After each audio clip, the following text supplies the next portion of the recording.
But you see then, once we are up against this possibility that the distinction between what we do and what happens to us is obliterated. And therefore we would say with Hindus and Buddhists that if I run into a catastrophe, it is my karma. You see, that means far more than that it is a punishment for something I did wrong in the past.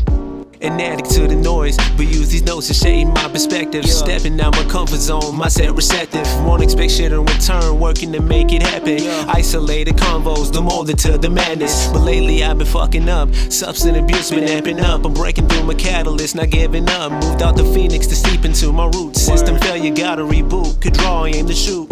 Through my self-destructive tendencies, the devil done befriended me. Made myself the enemy, siphon all my energy until I empty and knocked off, refill with knowledge. Peace to all the gods with respect and paying homage. Word up, speaking to the masses. When I write with substance, apathetic boom bat style is so rugged. Speaking with the spirit on a mission to make triple figures with the music I'm dope dealing. Been shifting all the weight, my potential belly been scraped. I'm on the illmatic mind state. Fuck with the vision of verses, diamond in the rough, I unearth it. Get stoned when the lyrical herb hit.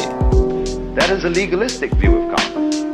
But a naturalistic or organic view of karma is, in fact, that what happens to me is what I do. The most slept on niggas don't hear the message. The remnant of the sun is my vestige. Knowledge of self I invest in. Came to terms that the world that made me selfish. Swear my mind is never quiet. Want my eulogy, I couldn't help it. Suicide, an unforgivable crime. Been pacing time to formulate the infinite rhyme. Surrendering, bury my ego, no longer thinking of myself, but living my karma. I'm going through hell.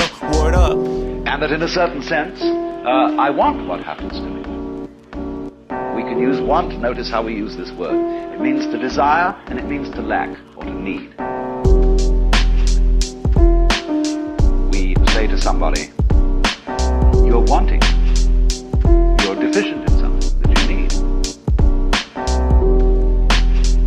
So it's rather alarming, really, when you consider it, that you always get what you want. Invariably. Even though you may think that it's entirely opposed to your wishes. But if it's your karma, everything that happens to you, put it in another way, everything that comes to you is a return to you of what goes out of you. Yes, obviously, that's absurd. If you confine the definition of yourself to your voluntary, conscious behavior. That's a ridiculous definition of oneself. Oneself, by any stretch of the imagination, must involve far more than the conscious and voluntary aspects of our behavior.